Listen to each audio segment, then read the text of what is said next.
Hi friends, நம்ம இப்போ பால் கொழுக்கட்டை செய்வது எப்படி பார்க்க போகிறோம்.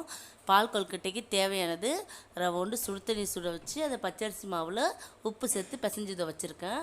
இந்த பிசைஞ்சு வச்ச மாவை என்ன செய்யணும், உருண்டையாக பிடிச்சி நம்ம வச்சுக்க வேண்டியது தான். அதுக்கப்புறம் பால் 1/2 லிட்டர் பால் இல்லைன்னா 3/4 லிட்டர் பால் எடுத்து அடுப்பில் நல்லா சுண்டை காய்ச்சிற அளவு கொதிக்க வச்சுக்கிட்டு அதுக்கப்புறம் ஒவ்வொரு பாலாக எடுத்து நம்ம அந்த பாலில் போட்டுற வேண்டியதான். போட்டு இந்த பாலில் ஒரு கொதி வர வரைக்கும் அப்படியே விட்டுறணும். அதுக்கப்புறம் அதை அந்த உருண்டை கரையாமல் நம்ம பார்த்து கிண்ட வேண்டியது தான். கிண்டினதுக்கப்புறம் அதுக்கு தேவையான சுகர் ஆட் பண்ணி நம்ம அதை மிக்ஸ் பண்ணி விட வேண்டியதுதான். அதுக்கப்புறம் ஏலக்காய் தட்டி நான் போட்டுக்கிறேன். தேவையானவங்க தேங்காய் துருவல் போட்டுக்கலாம், அப்புறம் பாதாம் முந்திரி இதெல்லாம் கூட போட்டுக்கலாம்.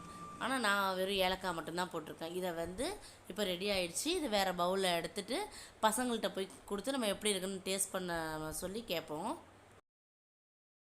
ஹாய் ஃப்ரெண்ட்ஸ், எங்கள் அம்மாட்ட நான் கொழுக்கட்டை கேட்டேன். எங்கள் அம்மா இப்போ செஞ்சுட்டாங்க. நம்ம வாங்க டேஸ்ட் பண்ணி பார்க்கலாம். எம்மியாக இருக்குங்க.